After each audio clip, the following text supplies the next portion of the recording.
Good afternoon, everyone. We welcome you to the fourth unit record training presentation. We thank you for taking the time to tune in and learn about the new enhancements that have been made to the unit record report this year and to refresh your memory on continuing details. Before we get started, I want to cover a couple of housekeeping items. You should have a pop-up box on your screen that has a chat box. For most of this webinar, we will have the audience on mute. We will be recording and we mute folks in order to capture as clean a copy of the recording as possible.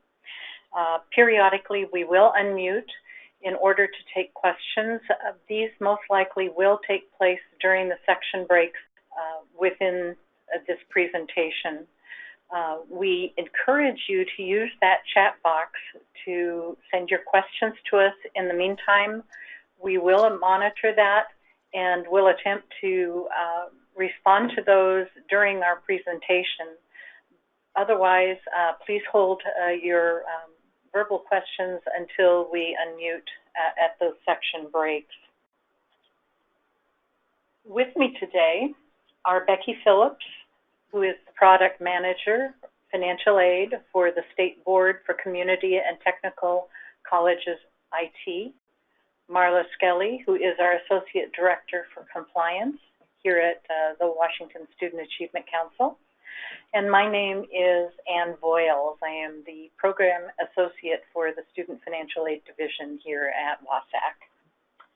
With that, let me turn this over to Marla.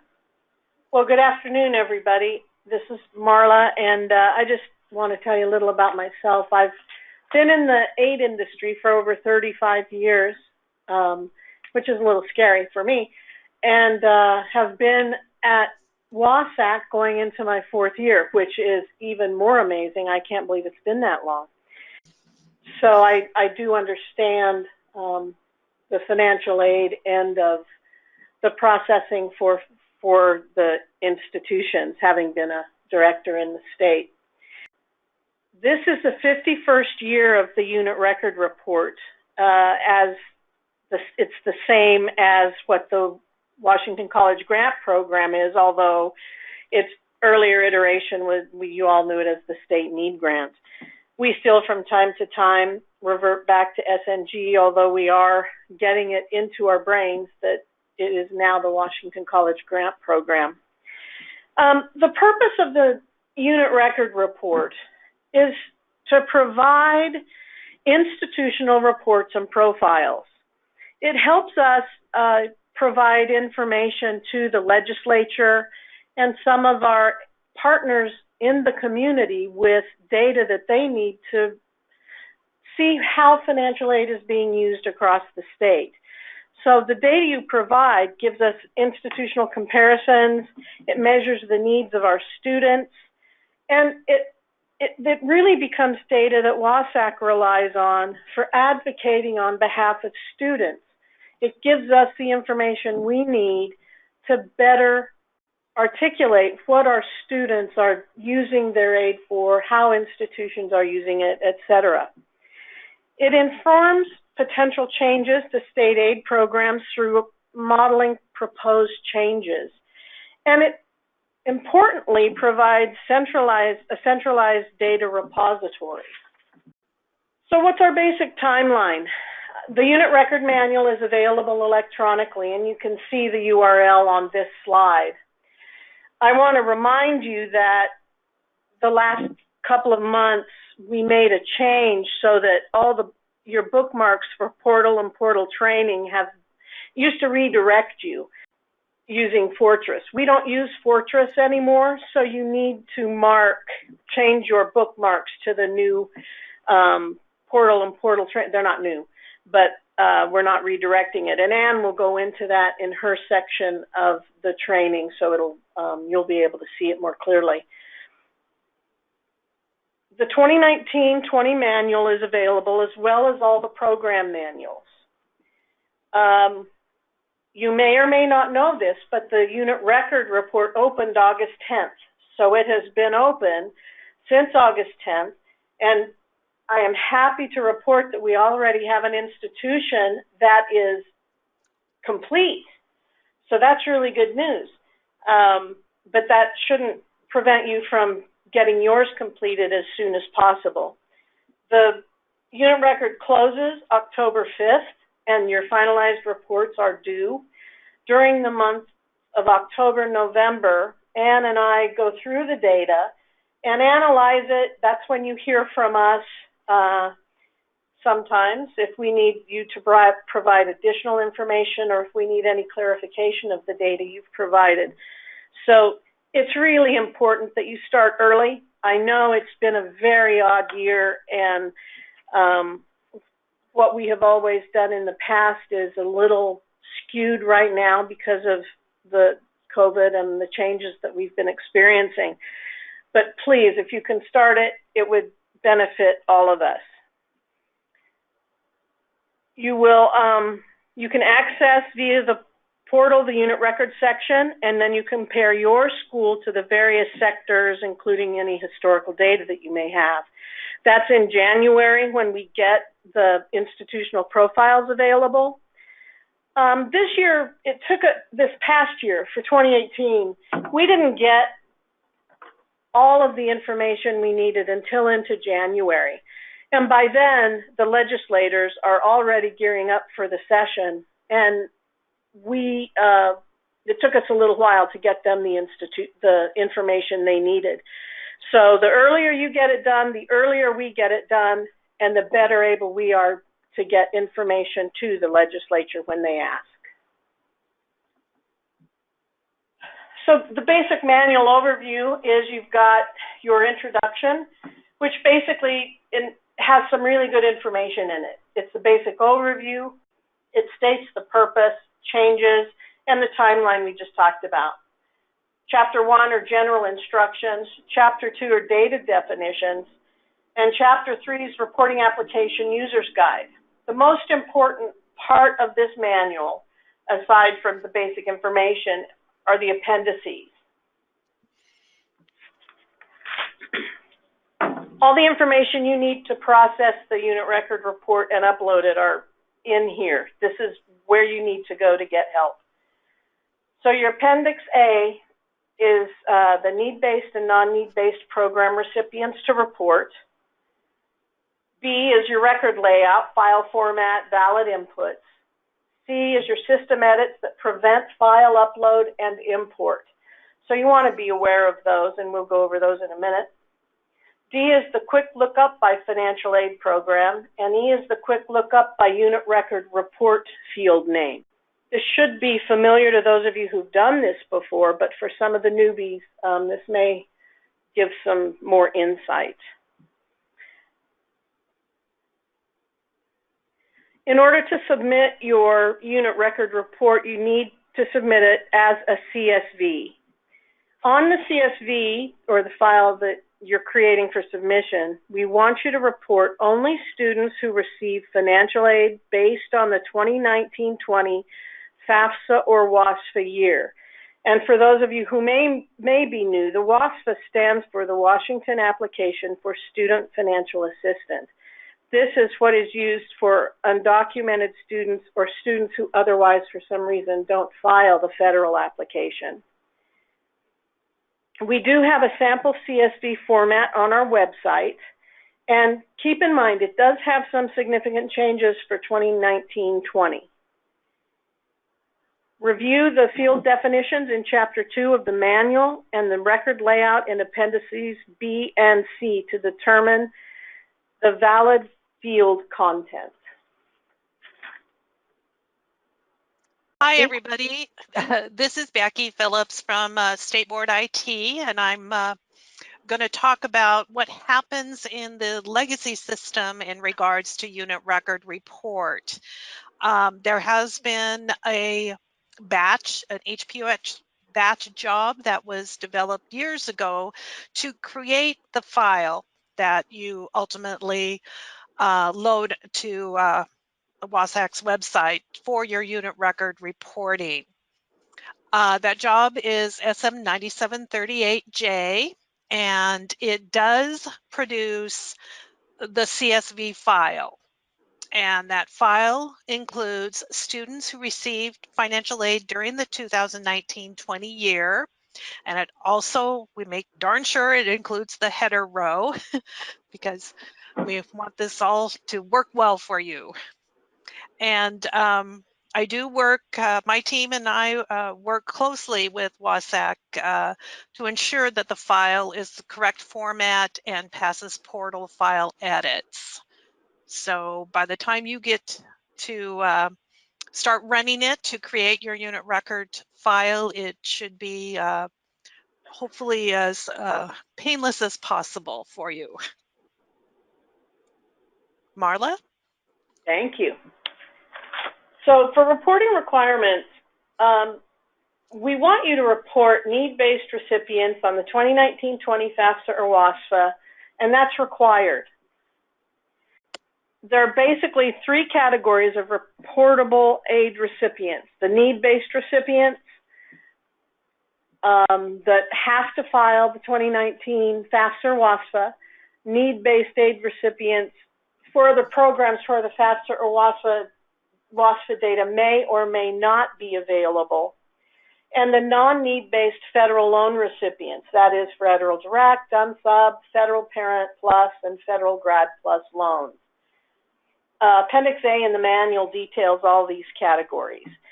An example of the need-based that may or may not need the FAFSA or WASFA would be, say, the WSOS BA scholarship was the WASOS scholarship, and the new WSOS Career and Technical Scholarship. Those are a couple of examples, but they are clearly outlined in the appendix. Becky. Okay. Well, the batch job selects your 2019-20 need-based recipients, and then also your 2019-20 non-need-based federal loan recipients. So we do follow what is required in the manual, and I'm very familiar with all the appendices. I've referenced them all the time in the development and testing of this. So so it'll be correct for you. Marla? Thanks. The intention of us needing the information you provide really is so that we get term-by-term reporting. We want to capture all financial aid disbursements in the unit record report. Report this year all financial aid received base filing from the 2019-20 FAFSA or WASFA. And next year, the information is based on the 2021 FAFSA or WASFA. And we say this because sometimes there's some confusion. You're currently awarding for the 2021 year, and sometimes it seems odd that we're asking you to provide information for a prior year, but it is just to help with the confusion. We're looking at 2019-20 on the unit record. The programs we want you to report for need-based recipients, that's where the FAFSA fields are required.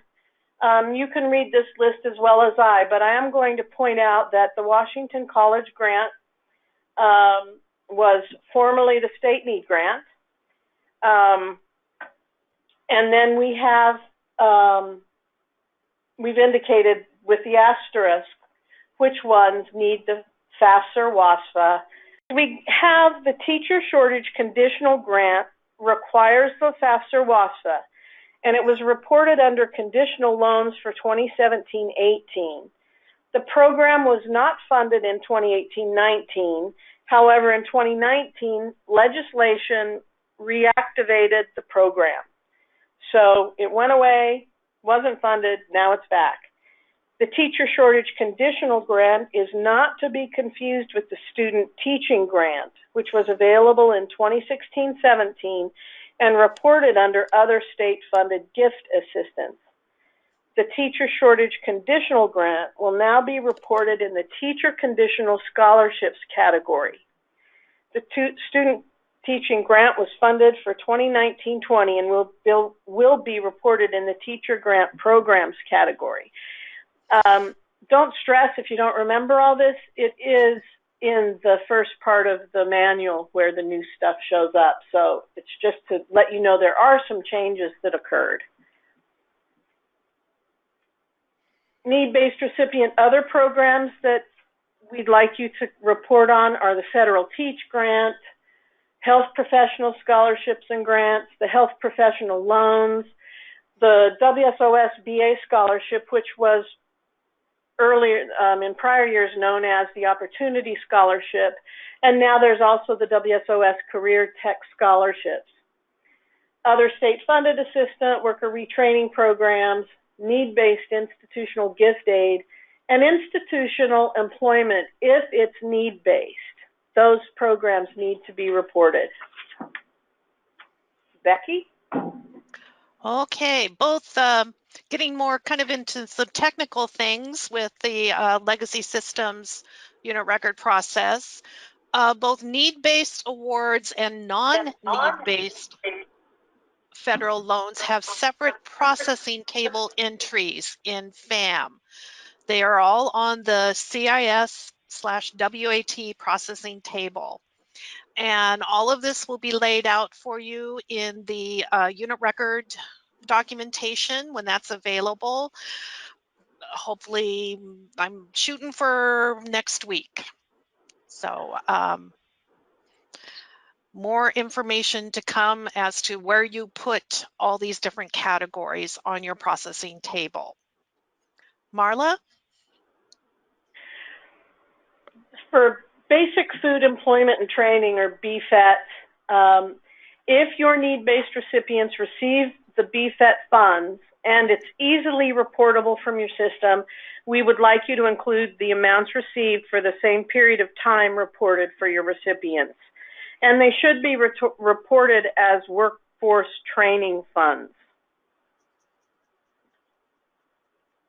And this is another more technical type thing.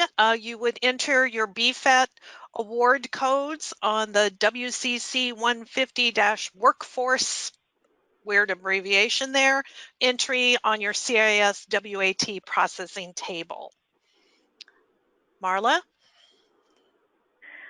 The federal non-need-based loan programs to report are the Federal Direct Unsubsidized Loan, Federal Direct Parent Loan, and the Federal Grant Plus Loan. The information reported will be minimal for federal loan recipients who are also not receiving need-based assistance, but we want you to report these loans, and especially if they have at least $1 of unmet need. This is becoming more and more important as we talk about it for loans. We are getting more and more questions about total loans borrowed, both need and non-need based loans. So if there is, if the student demonstrates any need and gets those, quote, non-need based loans, the more information we have, the better for our reporting purposes. Changes for the 1920 unit record report. Refer to page III, I never really know how to say that, 3 I's, in the manual. This, in a nutshell, updates the changes that we've had for 1920. The program fields that were renamed in the CSV header file record layout were the State Need Grant relabeled to the Washington College Grant, and the Opportunity Scholarship was relabeled to WSOS BA Scholarship. Field deletions to the CSV header are for the Federal Perkins Loan and the Get Ready for Math and Science. They are obsolete. There will be a list again this year of any unserved students that did not show up in the unit record report for you to review and to respond why they were reported as unserved, working towards cleaner data.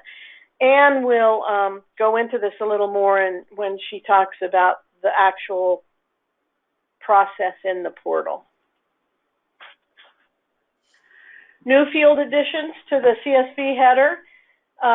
We did add for 1920 the ICER or WASP transaction number. This is something that we added because when we look at your information, if we don't know the transaction number you used to provide the information, then we're not, WASAC receives all of the transactions that your students file. So if they made corrections or applied to different institutions and there are 10 transactions out there for a student, then we don't know exactly which one to look at to compare the unit record data to your seesaw data. So if you tell us that you paid from an 03, then we can look at the 03 transaction information and compare it if we need to. This is a way for us to really make sure that we're looking at the same data, and it may help us prevent the questions that we go out to you periodically. Other new fields, the WCG apprenticeship program, Passport to College Incentive Grant has been added, teacher conditional scholarship programs, teacher grant programs, and the WSOS Career and Technical Scholarship Program. The reporting category updates, formerly reported in the conditional loans, these are now to be reported in the teacher conditional scholarship programs category. And those would be the alternative routes to teaching, educator retooling, pipeline for educators, teacher shortage conditional scholarships. We want you to report the student teaching grant program in the teacher grant programs category. Becky? Okay, there's quite a few changes this year, and all of these changes will be included in the 2019-20 CSV file that will be produced by SM9738J. On the ICER or WASFA, or FAFSA or WASFA transaction number, the number that will appear in the file is what is entered on the financial aid tab in FAM. As we all know, students may have quite an assortment of ICERs or WASFAs, and but as Marla had said, they want to know which one you are paying on. So we are pulling that from the financial aid tab. For these additional or new categories, we will be adding entries, I like to call them buckets, to the CIS WAT processing table. And those will all be documented in the new manual when it's available. Marla? Thank you. So we just want to give you a heads up about some of the changes for 2021 and things you'll be seeing in the unit record next year. There are even more teacher programs under development. So we have the teacher conditional scholarship programs category. We'll be adding the teacher shortage conditional scholarship, the teacher career and technical education program. And under the teacher grant programs category, that we will be adding the teacher endorsement and certification help program, say that 10 times, AKA teacher endorsement program or state teach program. We also have, these were all in the last legislature, we also are administering the National Guard Post-Secondary Education Grant Program. We call it just the National Guard Grant. And so you may be seeing some of those. We have had quite a lot of interest this year in that program. Becky? Okay, these required changes that we know are coming for next year's CSV file will be added to the SM9738J job, so those will be picked up. Probably there will be some new categories, you know, but we're well aware that that will need to happen. There will be some new system award codes and FAPSIs added for the new aid programs. And I see Michelle Thorson from Edmonds, who is the chair of your FAST group.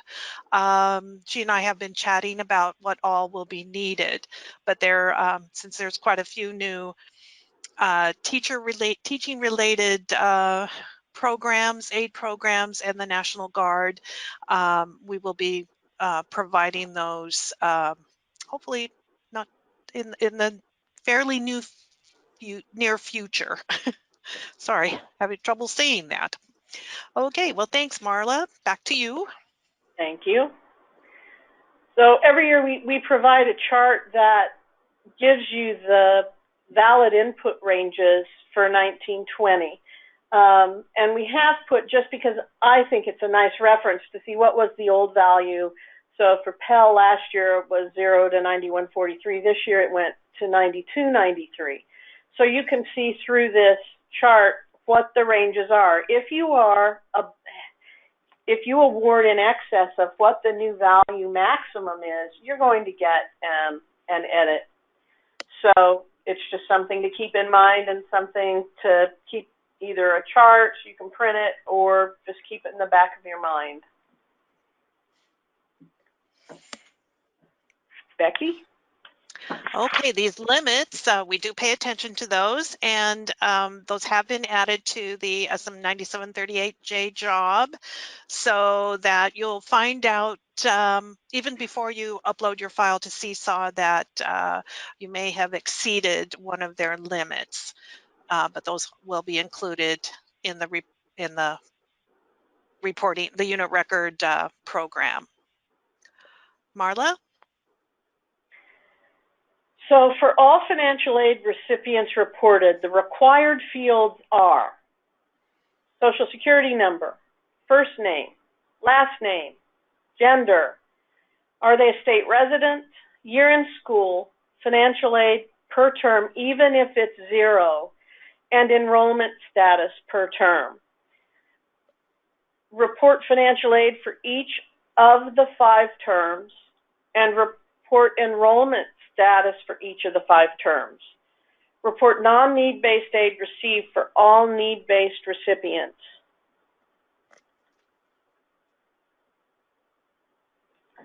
The CSV file requires a header row, and as I stated earlier, there is a sample available in the unit record manual, which is online. Financial aid reported for each of the 5 terms. Summer 1 is used primarily for leader or header awards. Fall, winter, semester schools report winter as 0 since they don't have winter terms.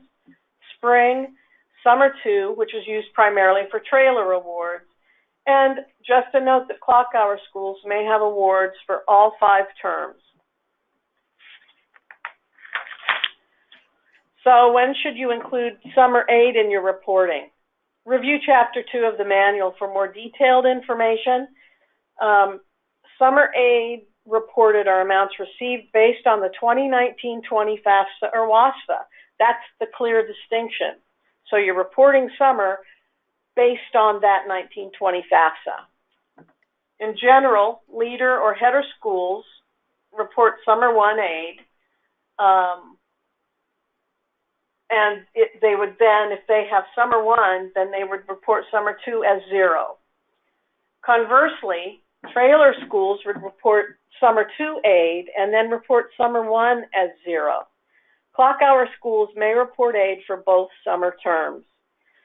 If a recipient's enrolled for more than 1 term in the same summer, so you have little mini sessions or students can attend a couple of sessions, we want you to report the total amount received and the enrollment status as 1 enrollment term. So we want you to combine those.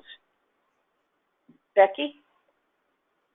Okay, how we break it down in the legacy system is included awards that have been awarded to the student in B901 are placed in the summer 1 location in the CSV file. Included awards in B905 are placed in the summer 2 location in the CSV file. So everything gets in the right spot. Other fields to report for the 1920 FAFSA and WASPA filers are, we've talked about the ICER WASPA transaction number, marital status, their dependency, family size, number in college, family income, expected family contribution, cost of attendance, need duration, and need amount. And we'll talk a little about these in detail in a couple of slides. Becky? Okay, the required fields for the 2019-20 WASFA and FAFSA filers are included in the CSV. That's one thing we check very thoroughly, so everything that is supposed to be sent gets sent. Marla? So I just want to talk a little bit about some of the selected fields and some things that we want you to think about. Social Security number, as you all know, it's got to be right. And in the unit record, we don't accept duplicates, and files containing duplicate SSNs will not upload. Invalid SSN sequences are flagged, so things like 1, 2, 3, 4, 5, 6, 7, 8, 9, 9, 8, 7, 6, 5, 4, 3, 2, 1, all zeros, all nines. We consider dummy numbers, and they're not accepted. So those need to be cleaned up. And depending on where the error occurs, we might be able to clean it up, but otherwise you will need to do some work. Social Security numbers of Washington College grant and college-bound scholarship recipients are compared to the Social Security numbers reported on the WCG CBS Seesaw records, so they need to match as well. We check passport to college recipients compared to the recipient portal records, and then any discrepancies will be showing on the edit reports. You're basically going to be working with Anne when these come up if you have any Social Security issues. She is the expert and knows how to resolve them. But as you know, I mean, it's always an issue if you don't have the right Social Security number and it doesn't match. For year-end school, a year-end school is required for all the recipients. Report the status as of the beginning of the term of the recipient's last financial aid disbursement for the 2019-20 year. So if, let's say, the student was a sophomore in the fall semester, and then they moved to a junior in the spring semester, and you paid them in the spring semester, you would report them as a junior. So you're reporting them as the last grade they were at when the funds were dispersed. There are 8 options, and we'll talk a little about some of those in a minute. Year-end school consideration. Do not automatically use the year-end school reported on the FAFSA or the WASPA. Students don't always know what their year-end school is. Report the highest year in school for which the student attended when the student's financial aid was dispersed. Code 8 or other should be used to report need-based aid for Running Start students or other students who have not yet graduated from high school. We are looking for degree-seeking matriculated students. Becky? Okay. We do have in our legacy system a job that you can run, and strongly encourage you to do this as part of your prep for unit record. The job is SM9146J, and this posts the grade level. It has kind of a weird title there, but it's posting the grade level to the financial aid tab, which is then looked at by SM9738J to pull the year in school. This job, SM9146, looks at the SM databases, the SMS databases for colleges on the legacy system. It also looks at the cloned database that contains PeopleSoft data for colleges in dual processing. Marla and Ann, this is the first year we have schools that have converted onto the new PeopleSoft system, but they're finishing out the aid year using kind of a hybrid of legacy and PeopleSoft new system processing. So isn't that fun? Oh yes, we like to have fun. Yes. Okay, next slide, please. Okay, and based on this information, the correct value will be posted to the Year in School field on the Financial Aid tab in FAM, except as Marla had mentioned, Running Start students will need to, you'll need to enter the value of 8 into the Year in School field for those types of students. And as I had mentioned, the unit record report job SM9738J will use the value posted on the Year in School field from the Financial Aid tab in FAM. So you've got kind of a two-step process here. You've got to run the SM9146J job, to post the correct Year in School, and then that'll get picked up when you create your reporting file. Marla? Thank you. For family information, we're talking about family size and number in college. When we talk about family size, this is the family size generally reported from the FAFSA or WASP.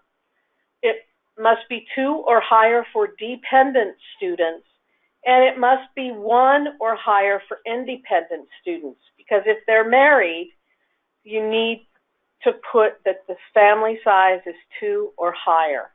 We run into this quite a lot where the student will be married and there's only 1 in family size. So if you've done a PJ, if they're separated or you've done something like that, then that's something that I would think you'd reprocess a FAFSA for. But we do get that issue a lot. Number in college must be 1 or higher, but it cannot exceed the family size. Parents' enrollment in college should not be included unless the parent was added as a result of professional judgment. If you've done that, then you would need to add the parent and add them to that transaction or create a new transaction.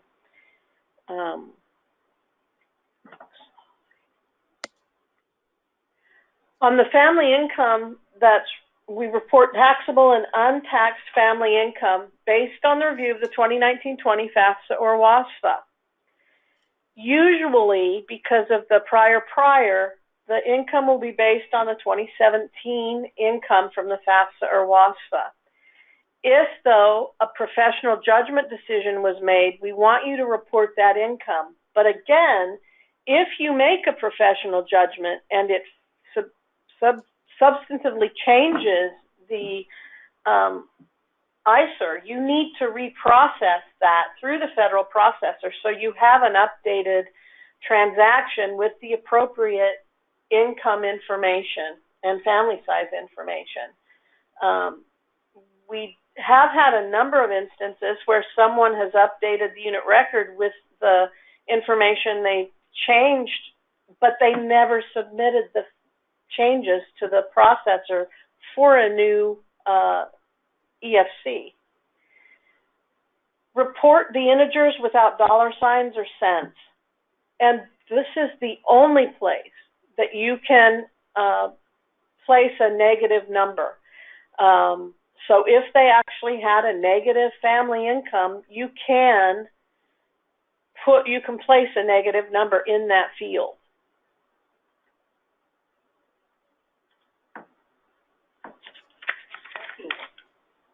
Okay, in the legacy system, as required, if the student is dependent, the parent's AGI and untaxed income is included in the file. If independent, the student's AGI and untaxed income is reported. And also, if there are negative incomes, which there are some out there, those negative amounts will be reported.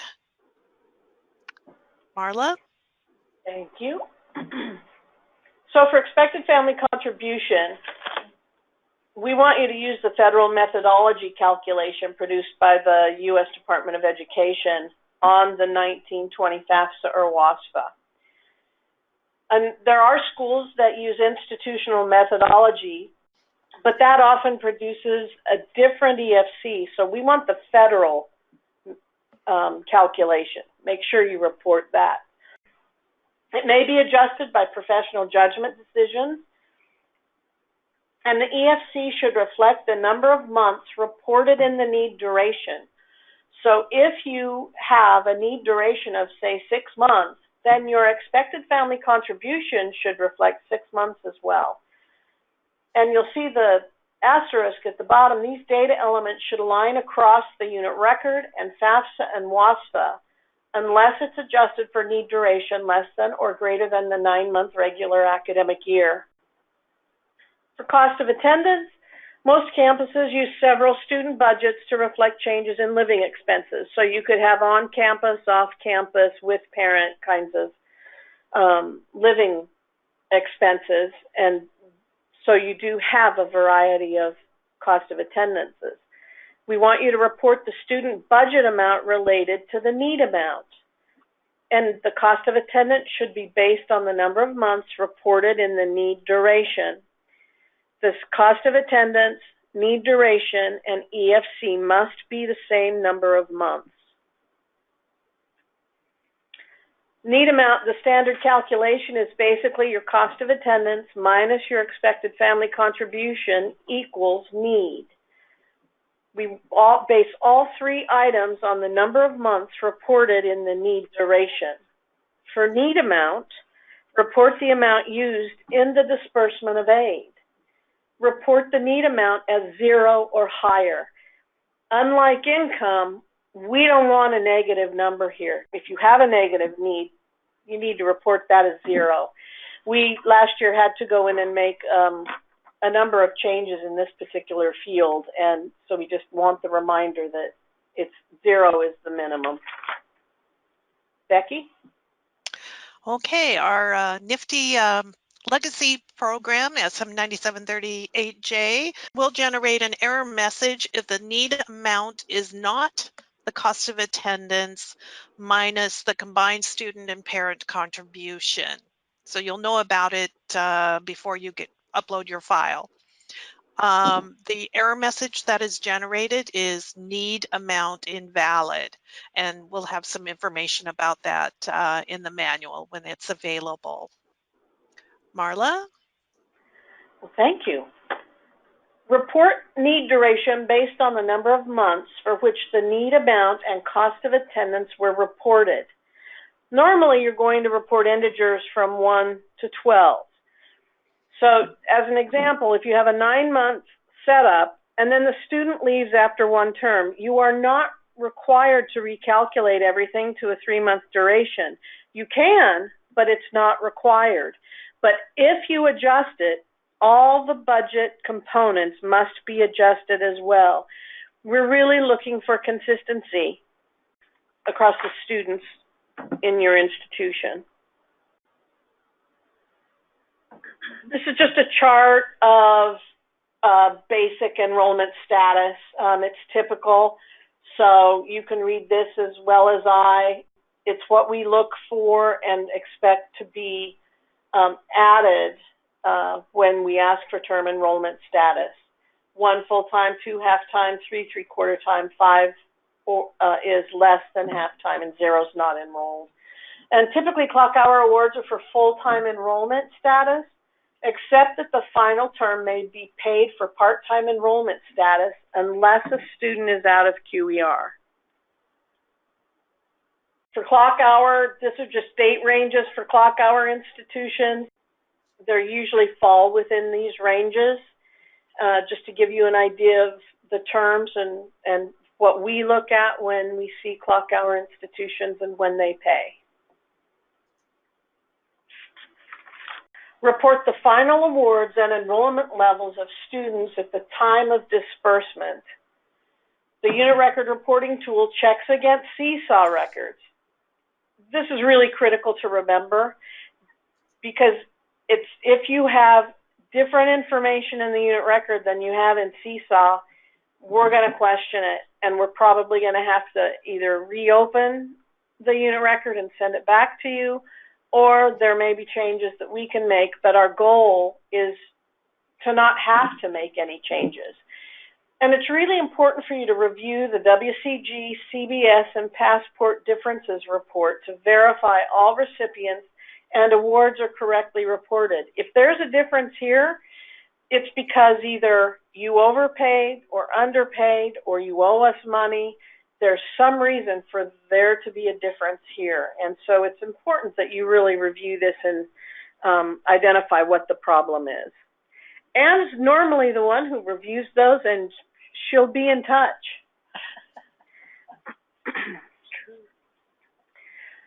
This year, reporting tuition waiver dollars for WCG and CBS recipients is required.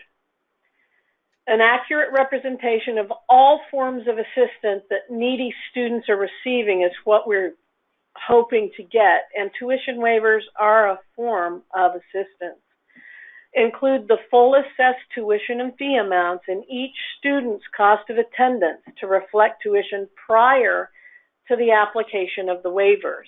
So the cost of attendance should be what your cost of attendance would be without the application of tuition waivers. Don't reduce it by the amount of the tuition waiver. We need the full amount. Report waivers as a financial aid resource in the appropriate field. It's either a need-based institutional gift or a non-need-based institutional gift. That decision is made on the campus. For state work study, report on and off campus employment separately.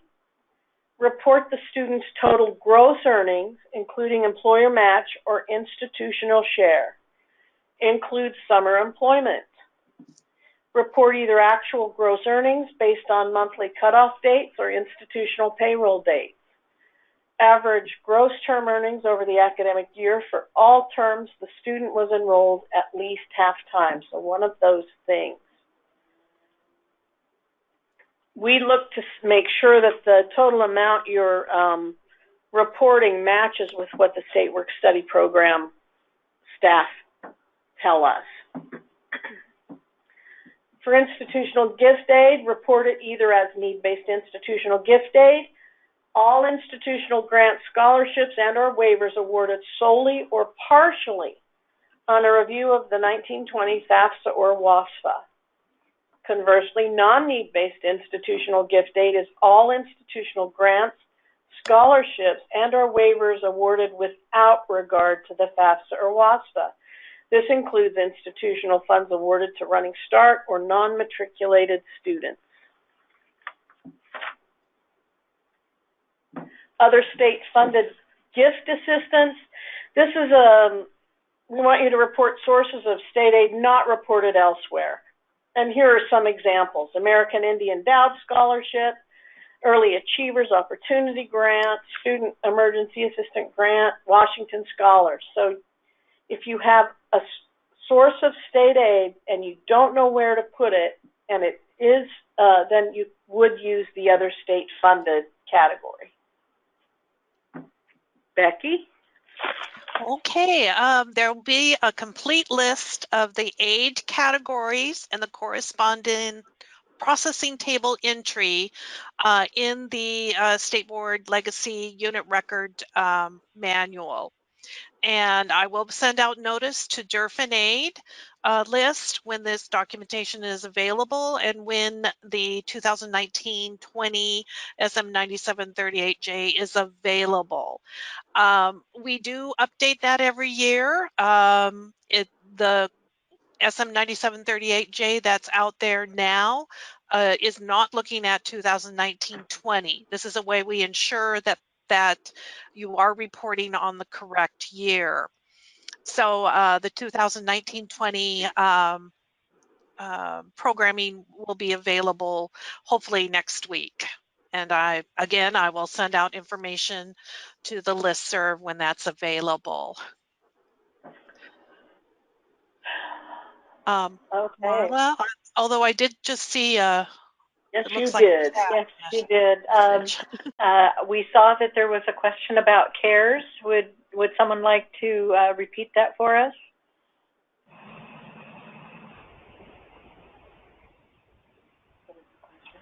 Okay.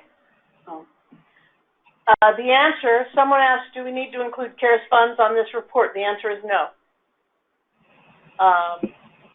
It is not considered, because of the emergent nature of the CARES Act, you are not required to report it. Any other questions? Edits are the bane of everybody's existence, and we know that. The reason we have edits is to ensure data quality.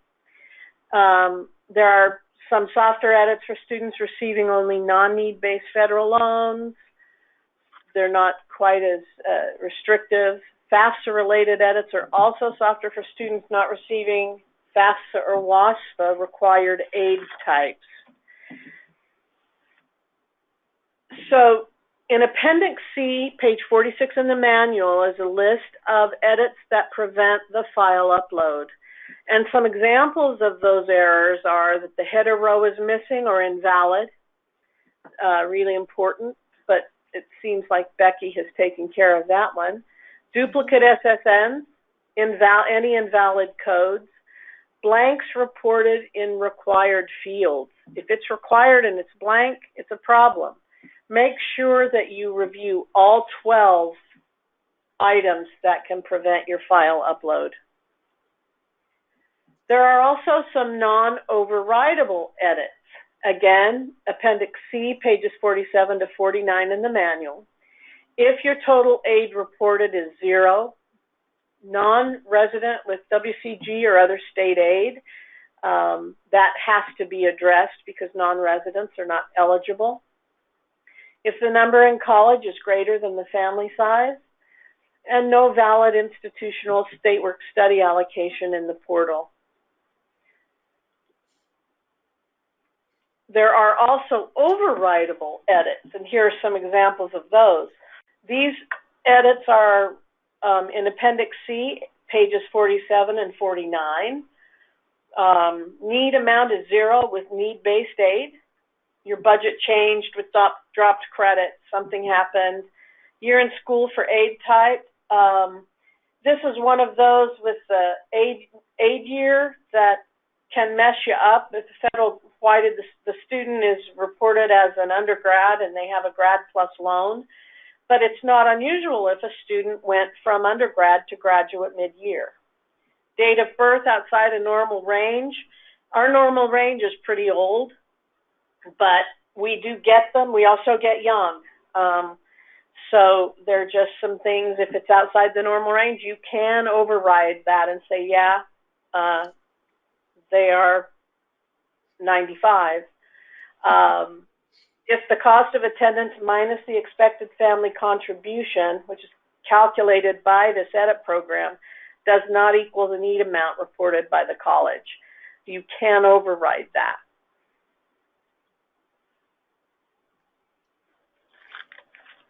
Becky. Yes, thank you. We have thrown in pretty much all the same edits into the program SM9738J so that it mimics the edits you would encounter when you uploaded the file. This way you can get those things cleared up before you upload the file. Students with errors on the SM9738 reports are included in the CSV file with the exception of 2 different situations.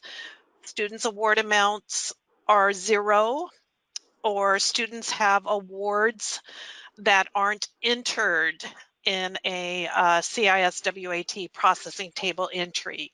Kind of an example just brought up, a student who had only, well, this probably wouldn't happen, had just received CARES Act funds would not be included.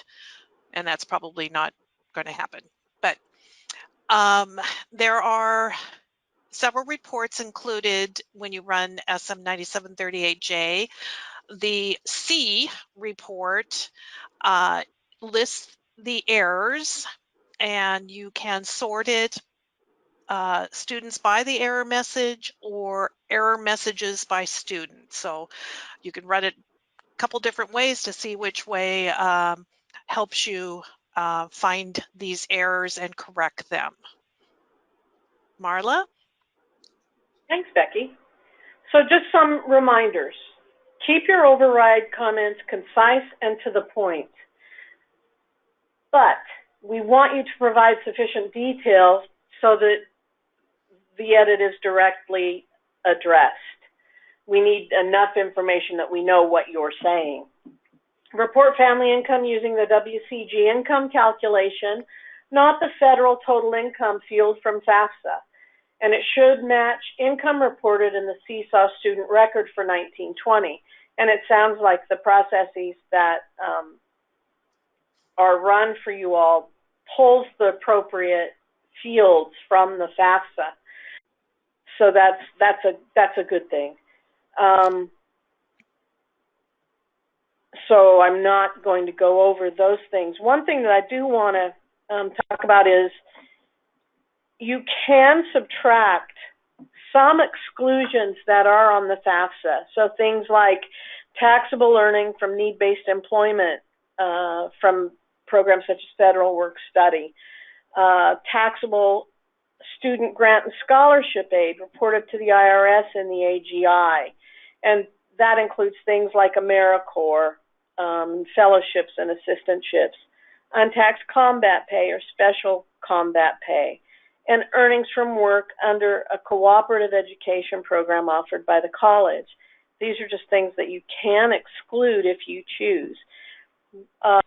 One note is child support income must be excluded from income calculations for less than half-time students, but not from other enrollment categories. And I suspect that would happen with your students. So if they're less than half-time, child support has to be excluded. And then veterans benefits are treated in the same manner as for the purposes of Title IV eligibility for financial aid. In the override comments include the FAFSA transaction number used to award the student when addressing the unit record or Seesaw discrepancies related to family income, family size, number in college, or expected family contribution. Report an adjusted expected family contribution according to need duration if a student attended less than full-time, full year, if that's your standard practice. Need, COA, and duration must all be consistent. So if you award a student full-time, full year, and they don't attend half of the year, if it's not your standard practice to review the cost COA and EFC, you are not required to do so for purposes of the unit record. However, if you award for other than 9 months, you must adjust all elements to match. Report all known race categories for each student, even where Hispanic origin is marked Y. This really eliminates gaps in our research data, and it's one of those areas that our external partners, legislature, we get lots of questions on race and how state financial aid is being dispersed. Becky? I wanted to take just a couple minutes to kind of go over the steps most of the CTCs use, or what we recommend the CTCs do to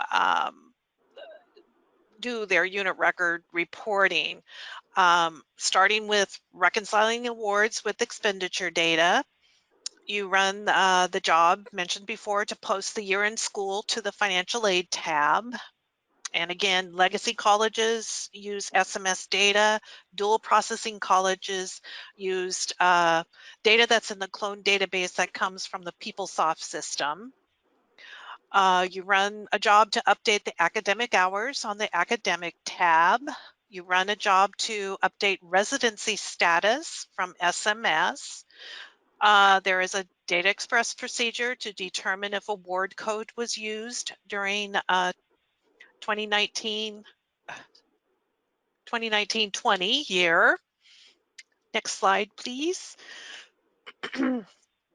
Then you would update your CIS WAT processing table, run schedule SM9738J, review the reports, correct errors, run it again. You can run it as many times as you want, as you need to.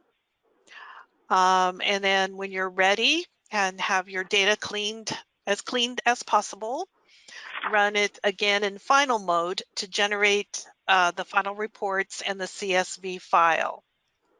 There is a screen you use to download that CSV file to local network drive, and then you would upload that file to the WASP portal. Marla? Tips and best practices. As I stated at the top of this presentation, upload your CSV file early. Don't wait for the deadline. It just is better for everyone. Review the 2019-20 unit record manual and training materials, and test your upload using the portal training environment. And here's the URL for that. And once again, I will reiterate that you need to update the portal and portal training bookmarks that you may have. It no longer redirects from the fortress.wa.gov sites that we have used. So you actually have to have the URL for training, portaltraining.wasac.wa.gov. Keep also in mind that when you use the training, any data that you enter is temporary. If you enter it today and expect to see something tomorrow, you won't. So whatever testing you're going to do, you need to do it the same day.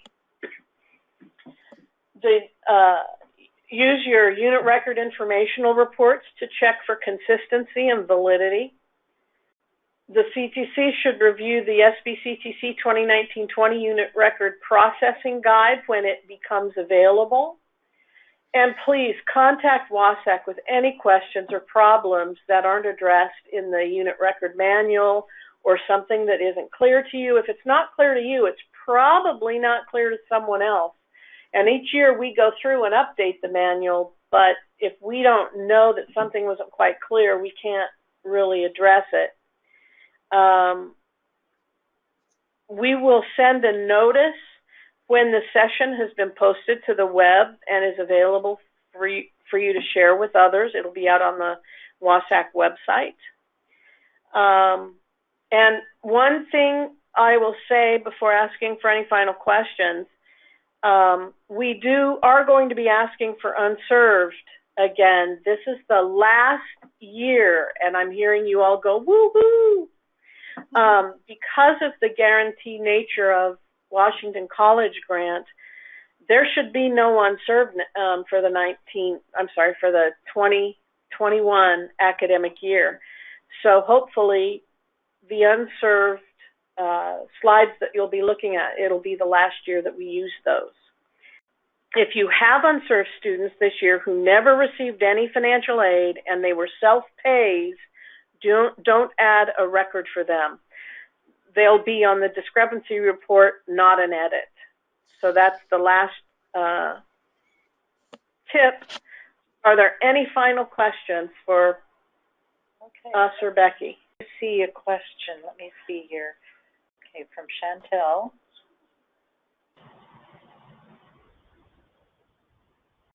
Oh, okay. I think I know what you're asking. As long as we see consistent data for all of those elements, we generally don't question it.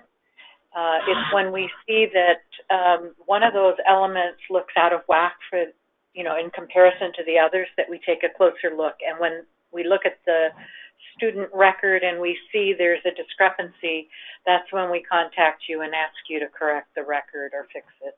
It's during the review process that I see that. and that I question. So the answer to the question generally is no, you won't see an edit for that. But if we see something that jumps out at us, either Ann or I will be in touch with you to ask what you're doing. Any other questions? So our next section is using the web application. And many of you are familiar with this section, but I go over it in detail because we may have new people sitting in on the webinar this year. There are a couple of ways to get to our portal website. The first is to enter the direct URL into your address bar, and you see that here at the top. And you'll notice that it no longer includes the Fortress. If you are using an old bookmark that referenced the Fortress site, it no longer will redirect, and you will have to re-bookmark that page. Another way to get to this page is to go to our wasac.wa.gov main website, and then click on the administration tab, and the portal is a link that's directly under that menu item, and it will take you to this page. Now, once you get here, there are a couple of ways to enter in. The first is the traditional up here at the top, and you may want to enter that way just because you're going to be working on several items in the portal, and then you can click on any one of those other programs and then click on the unit record whenever you're ready to start working on that. The other way, more direct, but still requiring a separate login, is to click this link under Financial Aid Administrators, and that will take you to a secondary login page, but once you've logged in, it takes you directly to the unit record. If you go in through the main login, you will see whatever options you have authorization to. Under Programs, Unit Record should be one of the options that you see. Just click on that, and it will take you, if this is the first time that you're logging into Unit Record for the year, to this welcome screen. Once you click Proceed to Upload, you will be taken to a screen where you'll be uploading your file. If it's not the first time you've been in the unit record for the year, it will take you to the current step that you're at, whether it's ready to begin, in progress, or submitted. This is the site from which you will search your PC and select your CSV file. Be sure that it is in CSV format, because if it is in Excel format or in any other type of format, it will not upload. Once you found your file, click your Upload button, and you will see this processing bar if you have a large file. If you have a fairly small file, it zips by so quickly you may not see it at all. If for some reason your file upload fails, you will be given a list of the errors that caused your file to not load, and it will tell you which row your error is in, as well as what the problem is. If you experience this page, go ahead and click the discard file, which will totally remove the file altogether. Then you can correct your error in your master file and then attempt another reload. If, on the other hand, you are uploading a file and before it's done processing, you realize that you've either selected the wrong file or there is something major wrong with that file, you can interrupt that file upload. There is this discard upload button there, and you can stop that upload cold in its mid-tracks, and it will delete that file and allow you to select another file. The reason we have this is that there are some very large schools, or schools that have very large upload files, and sometimes it would take quite a long time to wait for that upload to complete. And in the meantime, you know, they're twiddling their thumbs waiting for that to happen so that they can then discard the file. This interrupts it mid-upload and allows you to submit another file right away. Once the upload is complete, you'll see a brief summary with the number of your students and the various enrollment categories. Just take a brief look at this. If it looks correct, go ahead and click Proceed to Edit. If you find that there's something that looks wonky about all of these numbers, then you can, again, click Discard Upload and start with a new file. Once you have uploaded your file successfully, it will take a little while for the portal to process those edits. As long as you see this refresh button, it means that the portal is still working on processing your edits from that upload. You can continue to click the refresh. Once it's disappeared, you'll know that all of the edits have been processed, and you should see them here at the bottom of your screen. These will start to appear. Your edits will start to appear before that processing is done. So you can start working on them before the refresh goes away, but this is your indicator whether or not the file has been fully processed. You can choose to sort your edits by any one of these factors that you see here in this column header, or you can choose to filter it by this drop-down box here at the top. Either way, you know, it's whatever works the easiest for you. Now, I do want to point out this little stop sign. This is an indicator that it is a non-overwritable edit, which means that you absolutely have to make a correction to that file in order for it to allow you to continue processing your unit record. Any one of these others that show in this overwritable column that show overwritable, those are edits that we call soft edits that you can provide for us a reason why you believe that the edit is not valid. Generally speaking, though, you know, things like this student ID number, you will have to make a correction in the file. But it does mean that you can provide us with a reason rather than an actual correction to that record. In order to correct any of those records or to review the record to see what the edits refer to, click on the student Social Security number off to the left-hand side of the screen, and that will open up the record. At the top, will show all of the edits that are related to that record. They'll all be in red. Each of them will have an override button unless it is a non-overwritable error. So be sure that you take a look at those, address any of the non-overwritable edits first. Okay. In order to make corrections, you would go directly into whichever piece of that record needs to be addressed. There are two tabs, one for student demographics and need and one for the student aid.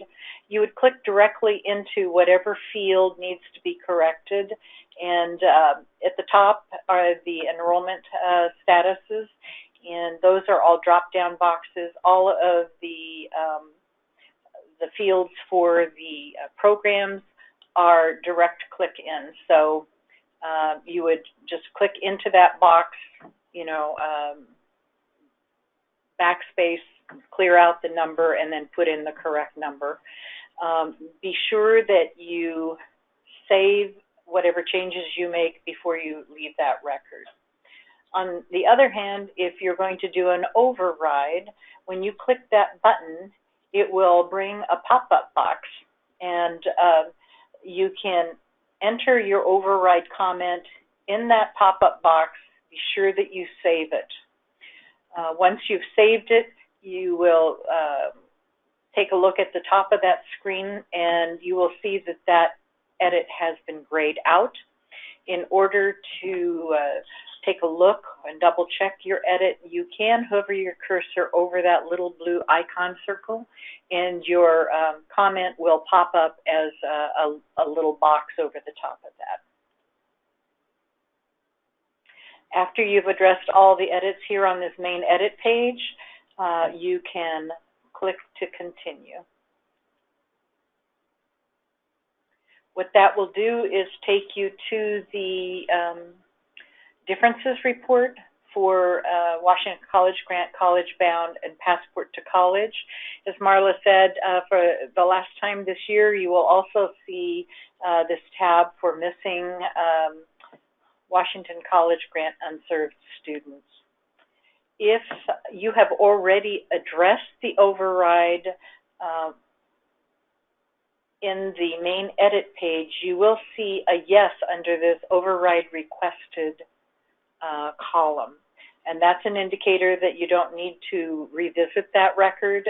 You've already indicated what your response is to that edit. On the other hand, if that column is blank, that is an unaddressed and unresolved edit. So at that point, you would need to go into that, that record and address that. We suggest that if you have a number of edits in any one of these reports, that you download the file into a CSV that you can review separately, and then go back to the unit record, student records to address them. One of the things you'll notice here in this instance, Seesaw shows that there was a passport. There is no unit record amount for this student in this category for Passport to College. And you can look at the passport record by clicking on any of the highlighted numbers, and in the unit records where there is an amount that's highlighted and underlined. But you'll notice that you aren't able to click on the student Social Security number here. When you see this here, it may mean that either there's a missing record or that student record just doesn't have an amount in there for that program. In that case, you would need to go to the search screen, and we'll address that in a minute. Here we are. When you see a record that you need to open, but they don't have a way for you to click into that student's unit record, go back up to the top of the screen, click unit record, and make sure you click the search button. And that will open up the student's unit record, and you can make whatever corrections you need to. On the other hand, if it tells you that there is no unit record, that's an indicator that you need to add a unit record for that student. And the way to do that would be to go back to the main edit page and click on this button, Add a New Unit Record to the report. That will open up a fully blank unit record with both tabs. Be sure that you completely address all of the fields in both tabs, and remember to save. In that second tab, the Student Aid tab, you will see, as we saw earlier, all of the columns for the various terms, and those are all drop-downs. And in the unit record, these are all in a vertical format. I show them here horizontally just so we can show you all of the programs that we collect information for. Now we are going to take a look at the Missing Unserved Students tab. And as Marla mentioned, this is the last year you will most likely see this tab unless something drastically changes between now and the end of the year. We ask that you take a look at each of these student records across. This report includes only those students whom you reported as unserved during the year in Seesaw, but for whom there is no unit record. So if you have a unit record in the file and there's an unserved student, they will not appear here. It's only those that you entered as unserved, but for whom there is no unit record at all. The next step would be to download a copy of this into a CSV file. The top half of this screen shows you what the report looks like before it's completed. I've highlighted all of the fields in which you would be verifying information. And you'll see that, except for this one, they're all associated with term. So as you look across the row for any particular student, you're checking to see whether the information has changed over time from what you entered into Seesaw. If the information all across the row is correct, there are no changes, you would place a yes in column H where it indicates yes. And then that's all you do for that particular record. If you look across the screen or across the row and you see there are changes needed, you leave this column blank and make the corrections in the associated term field that would verify what the correct status should be. We ask that you not change any of these columns that are already completed. Do not overwrite them. The bottom half of the screen shows you what a completed report looks like after it has been reviewed. This individual, there's no changes. In other words, Seesaw has the correct information and nothing changed during the year.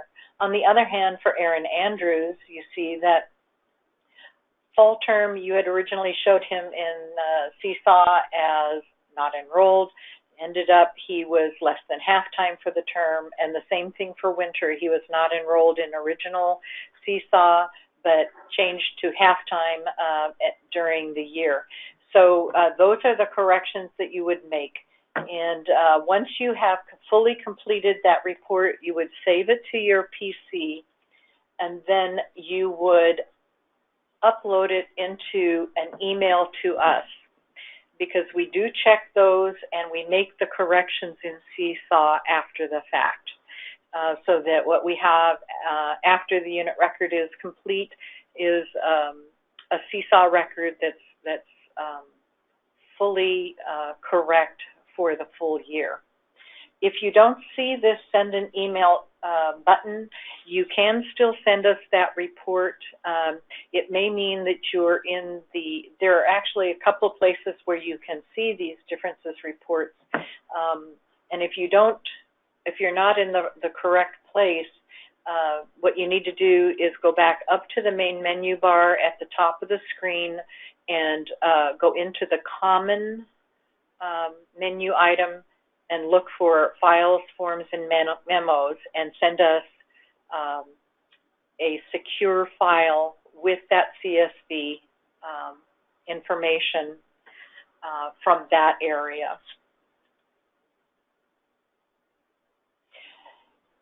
If you have any Social Security mismatches, how you would correct that in the unit record does depend on a couple of things. If the incorrect Social Security number originates outside of the unit record itself, for example, in the Seesaw record, then you will need WASP assistance to correct that issue. This is another situation where you would use the send an email button or go back up to the main menu at the top of the screen and send us a secure email through that secure file forms and memos area. And in that email, you would tell us who the student is, what the correct Social Security number is, what the incorrect Social Security number is, and then ask us to make that change. Anything that is a problem in Seesaw will require our IT help to fix. And so that's not something you're able to do from your end. On the other hand, if the incorrect Social Security number is in the unit record itself, then you can search for that record and make the correction directly in the unit record and save it. At this point, if you're all done addressing each of these differences reports, you can return to the edit list if you find that you need to add additional records or find that there are other edits that you might want to address from there. Otherwise, you would click to continue. At this point, you're very close to submitting your unit record. You are at the institutional totals report, and you will see that this is a comparison of your last 4 years of data, both in dollars and in numbers of recipients. There is a column where there is a percentage change. We ask that you take a look at this. It indicates all of the programs that you reported on. Make sure that the figures look correct. And know that if there are percentage changes that are above a certain range, we will check back with you to make sure that that the data is correct and that there hasn't been an issue with the submission itself. I do want to say there is a caveat that I need to make about this report. It is a preliminary report at this time, and so we ask that you download a PDF of this and save it as a preliminary report. While we are reviewing your reports and preparing them for those institutional profile reports that come out in January, just before we produce those institutional profile reports, we remove what we call extraneous information. And those are all your records that are only non-need-based aid. They do not contain even $1 of need-based aid or federal loans. And so those sometimes will change some of these percentages that you see and the dollars and the number of recipients. So we ask that you take a copy of this preliminary report now, and again in January when we release the institutional profile reports, because while we are reviewing records next year, the question may come up why there's a difference. And sometimes you can answer that question by looking at your comparison for the year prior and see that the difference was the removal of those extraneous records. So we ask that you do that in order that you have that history, and if questions come up from us later, that it's something that you're aware of and can look at. Once you've looked at this and decided that the information looks correct, go ahead and click to continue, or you can one more time go back to that main edit page if you feel that's necessary. Here you are at the submission page. Once you click this Submit Your Unit Record Report button, you will get a pop-up that says, once submitted, you will no longer be able to update this report. Do you wish to continue? Once you click OK, the only way you can get back into that unit record is for one of us here at WASAC to reopen that file for you. And if you identify an error or something that you feel needs to be corrected, we do ask that you contact us as soon as possible. The longer we have been reviewing a record, the greater a chance that it has been what we call finalized. And once we have finalized a unit record on this end, it takes our IT staff to help us reopen it. So if you do identify an issue or a correction, please, please, please get in touch with us right away. Don't wait, and we will reopen that and help you address whatever that edit is. So once you have clicked that OK to submit, you will see everywhere on the final screen the fact that you have submitted is shown there in several different places. Here it will show what date and who submitted that final report.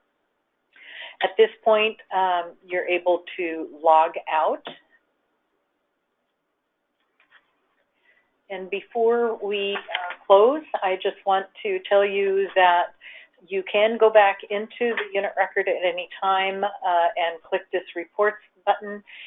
This is that program totals report that I spoke of earlier that has a preliminary form and which in January will have a final form. You can also get your demographic distribution reports and a copy of your differences reports, including the missing unserved. These three reports are available to you only until we clear out the unit record and reset it for the new year. So that top half will be available to you probably until sometime in early spring. So after you've submitted, you can go back in and get those. These four reports here are the reports that will activate once we have released them in January 2021. And those should be available to you, I think, for posterity.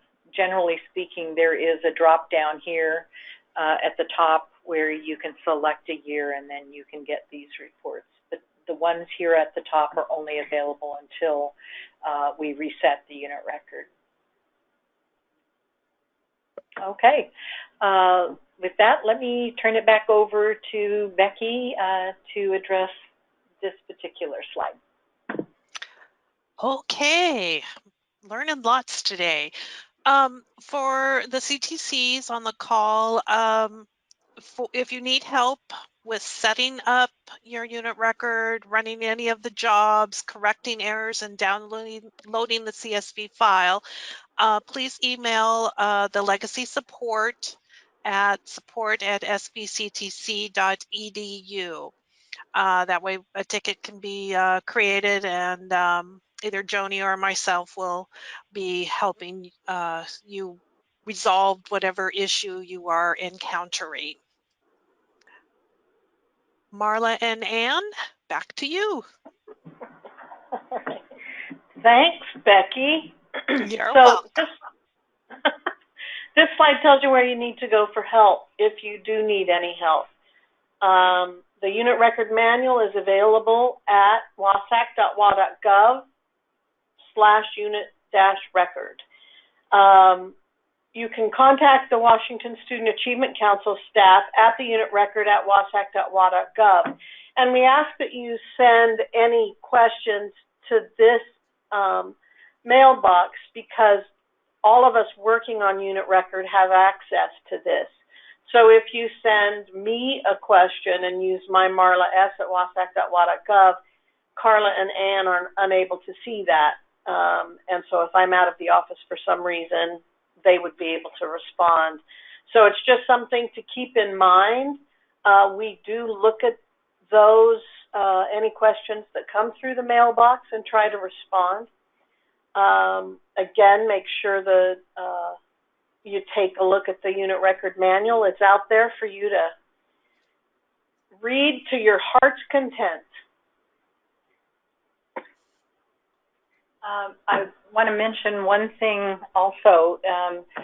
We are all working remote, However, we do have a VoIP connection to our laptops. The phone numbers you see there are active, and we do respond to those. And I believe you can still leave voicemail if for some reason we aren't at our desks or unavailable for a moment.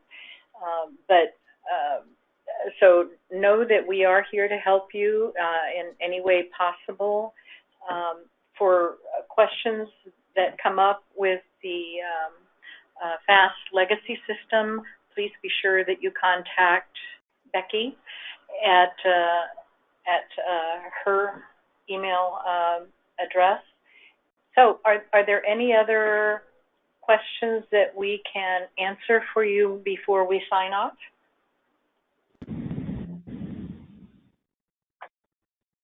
I want to thank you for your time this afternoon, and we look forward to working with you over the next months as we finalize the unit record. Take care. Thank you all. Bye-bye. Bye, everybody.